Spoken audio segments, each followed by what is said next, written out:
In the world of fashion, where faces come and go with each passing season, Yasmeen Ghauri didn't just arrive, she disrupted. But her arrival wasn't wrapped in instant glamour or unanimous applause. In fact, her beginning was marked by rejection. Born to a German mother and a Pakistani father in Montreal, Yasmeen didn't fit the mold of what the fashion world at the time considered marketable. Her mixed heritage, strong features, and unique presence were initially seen as too unconventional for mainstream appeal. Casting agents told her she was too ethnic. Designers overlooked her. Magazines weren't ready for a face that didn't conform to the Eurocentric beauty ideal that had dominated runways for decades. Yet, it was precisely this difference that would later redefine beauty in the 1990s. She was discovered at 17 while working at a McDonald's, and the journey that followed was anything but smooth.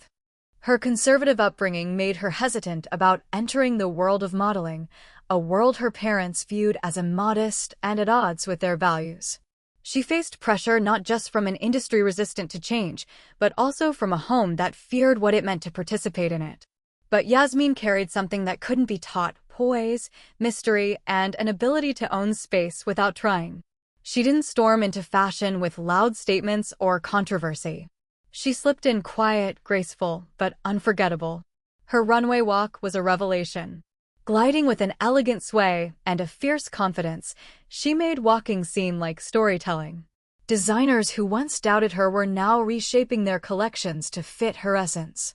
Gianni Versace, Karl Lagerfeld, Jean Paul Gaultier, some of the biggest names in fashion, became not just her collaborators, but her champions.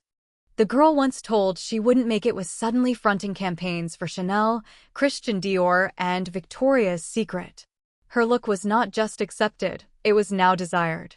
In an era dominated by glamazon supermodels with loud personalities and towering personas, Yasmeen brought something else to the table: mystery. She didn't crave the tabloids. She wasn't seen stumbling out of nightclubs. She gave the cameras exactly what was needed and no more. This restraint, paired with her undeniable magnetism, only amplified her allure. She commanded attention by withdrawing from it. When she appeared in George Michael's iconic Freedom '90 video alongside other supermodels, she stood out, not because she tried to, but because she couldn't help it. Even in a crowd, Yasmeen was singular. Her rise became symbolic of a deeper shift in fashion, one that began to make room for multicultural identity and non-Western beauty standards. She didn't just walk runways, she walked into rooms where people didn't think she belonged and made them change their minds. Her success wasn't just personal, it was political. It challenged what the industry believed was universal beauty and proved that representation wasn't a trend, but a transformation. And through it all, she never forgot where she came from. In interviews, she remained grounded, never playing into the image of the diva or the unreachable icon. There was humility in her voice, even when she graced the covers of Vogue and Elle, even when the fashion capitals of Paris, Milan, and New York hung on her next appearance. Yasmeen didn't shout for attention, she drew it in like gravity. The same industry that once rejected her now revolved around her. She didn't beg for a seat at the table. She redesigned the table itself. Yasmeen Ghauri didn't just walk the runway, she altered its rhythm. In a time when the fashion world was captivated by tall, blonde, all-American archetypes, her presence marked a radical shift. With her sharp cheekbones, almond-shaped eyes, and striking heritage, Yasmeen was a walking contradiction to the industry's status quo. But what truly set her apart wasn't just how she looked, it was how she made people feel. There was an energy in her movements, a confidence in her stillness, and a rare magnetism in her gaze that made each runway moment feel like a performance. She didn't just showcase the clothes, she transformed them. Designers didn't use Yasmeen as a hanger for garments. They built narratives around her presence. When she stepped onto the runway, there was a tension in the room, a collective inhale. Her signature walk, fluid yet powerful, was unlike anything the industry had seen. She moved with purpose, not performance. She wasn't trying to be beautiful, she simply was. And that natural command of space began redefining what power looked like in a woman. She could be elegant without being fragile, strong without being aggressive, and sensual without being overt. This balance made her invaluable to designers who wanted to reimagine their collections with bold storytelling and global appeal. As her career accelerated, so did her influence. She fronted campaigns for Chanel, Christian Dior, Valentino, and Versace. She was everywhere: runways, magazines, billboards, yet never overexposed. Each appearance felt rare, curated, and intentional. Yasmeen wasn't a trend follower, she was a trend shaper. Fashion shows that once prioritized sameness, began booking models with more diverse features, and her success gave casting directors the confidence to take risks. She became the unspoken permission slip for other non-white models to be seen not just as niche or exotic, but as main stage material. Yasmeen wasn't just a model, she was a recalibration of beauty itself. Her photo shoots held a quiet drama. In print, she was both cinematic and intimate. There was a softness in her stillness, but a fire behind her eyes. Photographers adored her because she knew how to make silence feel loud. Whether she was draped in silk or strutted in leather, she brought an undeniable presence to every frame. But her power wasn't just in aesthetics, it was in her refusal to become what the industry expected. She didn't conform to the loud, party-hopping supermodel stereotype of the 90s. While others chased paparazzi and headlines, Yasmeen chose the shadows. She cultivated mystique instead of marketing. And in doing so, she became even more captivating. Her impact was quiet but revolutionary. She challenged the idea that only one kind of face could define an era. In editorials, she carried cultural weight. In runway shows, she brought narrative and depth. She wasn't just wearing fashion, she was embodying it.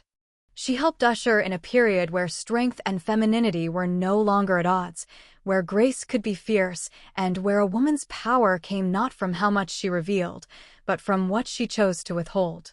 Even among her supermodel peers Cindy, Naomi, Claudia, Yasmeen remained distinct. She didn't try to mimic anyone. She didn't need to. Her identity was her asset, and her walk was her declaration. Without shouting, she commanded. Without fighting, she conquered. Her influence wasn't loud, it was lasting. And in an industry obsessed with reinvention, Yasmeen Ghauri proved that sometimes, the boldest way to be different is simply to be yourself. Yasmeen Ghauri's journey through the fashion world was not just a career, it was a navigation of identity in a space that rarely made room for complexity. She wasn't just walking runways, she was walking a tightrope between cultures, expectations, and assumptions. Born to a devout Muslim father from Pakistan and a German mother in Canada, Yasmeen grew up in a household shaped by discipline, modesty, and religious values.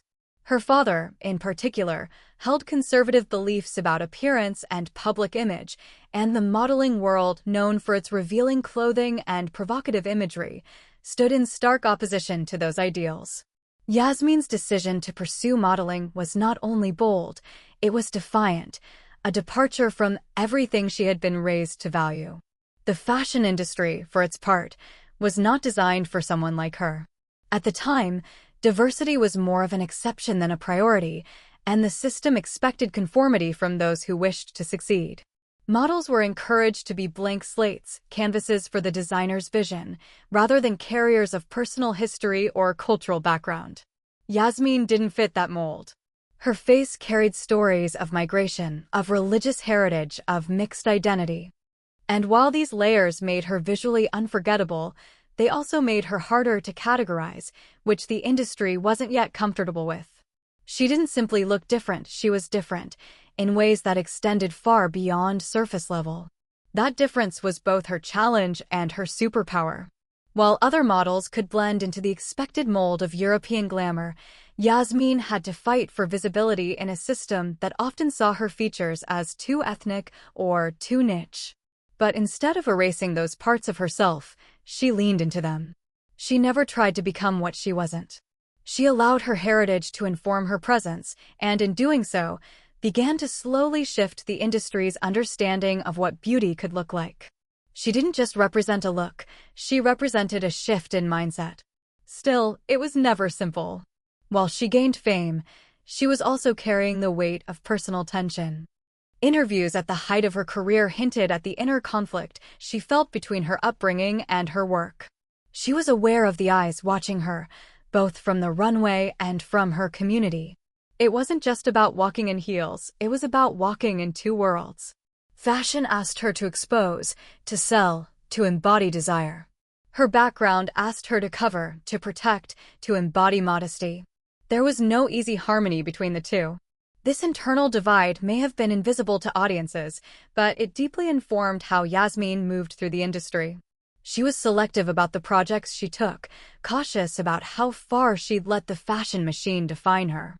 In many ways, she stayed on the margins by choice, not because she couldn't dominate, but because full immersion would have meant a compromise she wasn't willing to make.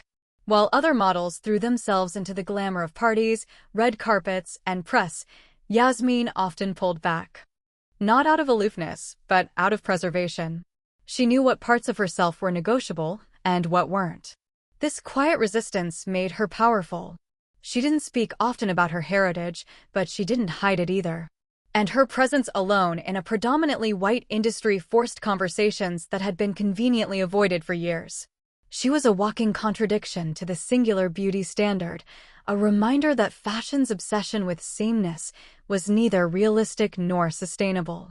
Her career became a study in duality: how to remain authentic in a world built on illusion, how to assert identity in a space that preferred erasure, how to succeed without surrendering. Faith and family were never background details in Yasmeen Ghauri's story. They were central forces quietly shaping every decision she made, including the ones that puzzled the fashion world. At a glance, her rise to supermodel stardom looked effortless. Her walk became legendary, her image iconic, and her place among the fashion elite undeniable. But behind the velvet curtains and editorial gloss was a woman constantly negotiating between the glitz of her profession and the values she held close. Yasmeen was raised in a strict Islamic household. Her father, a staunch follower of his faith, had clear expectations for how his daughter should carry herself in the world, and the modeling industry, known for its exposure, its excess, its unrelenting appetite for spectacle, stood in direct conflict with those values. From the start, her modeling career was a departure from her family's beliefs. Entering that world required a kind of separation, not just physically but emotionally. In many ways, Yasmeen had to create two lives, one on the catwalk, surrounded by lights and luxury, and one rooted in the quiet teachings of her childhood: faith, modesty, privacy. The tension between these lives was never overtly spoken in interviews or headlines, but it was ever present.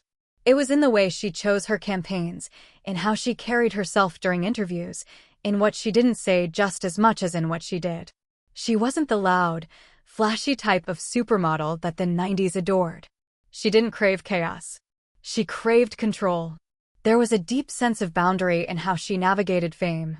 Yasmeen never lost herself to the frenzy, because part of her had never fully entered it. She held something back, not out of arrogance, but out of reverence.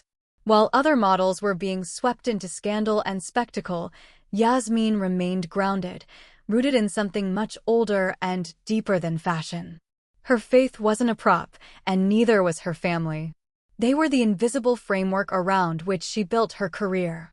They gave her the strength to step into spaces where she didn't see herself reflected. They gave her the clarity to know when enough was enough. As her fame grew, so did the pressure.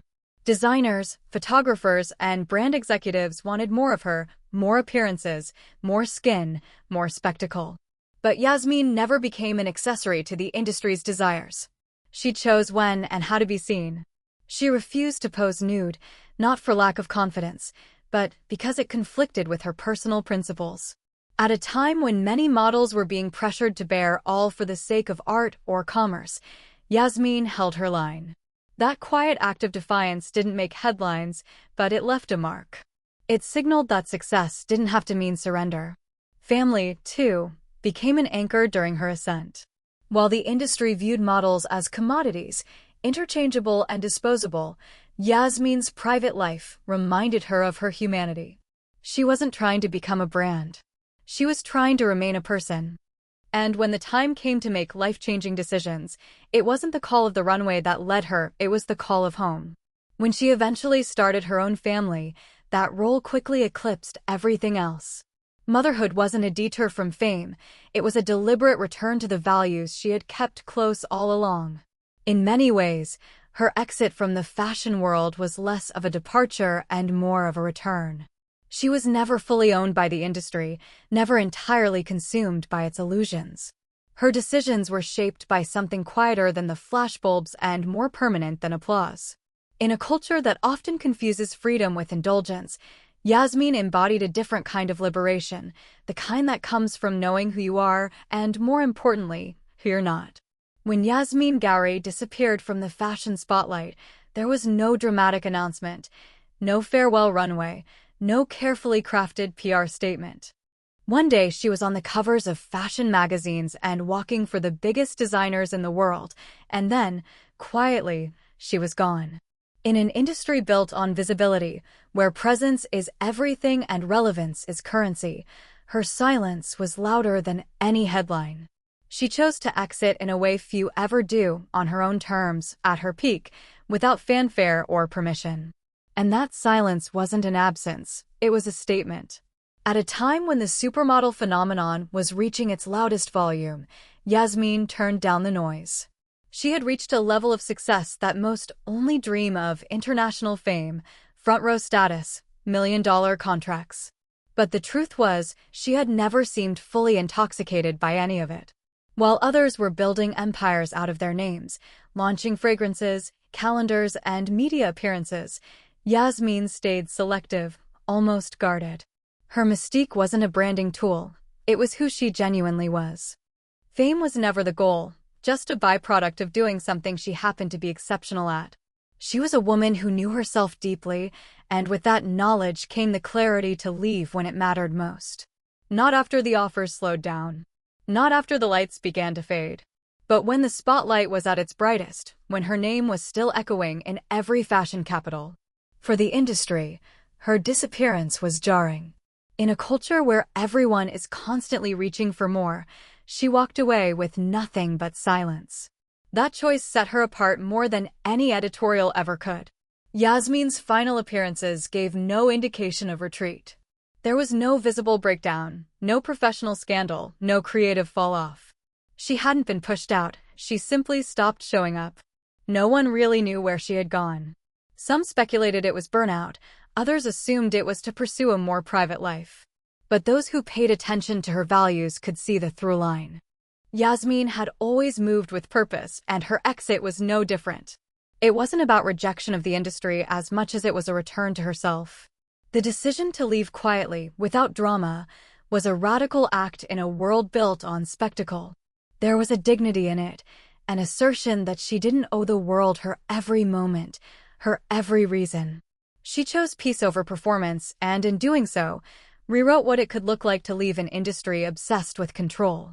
In the years that followed, she made rare public appearances. Occasionally, a fashion editor or photographer would express their admiration for her choice to disappear. Some even called her brave for it. But Yasmeen never sought applause for her silence. She simply lived it.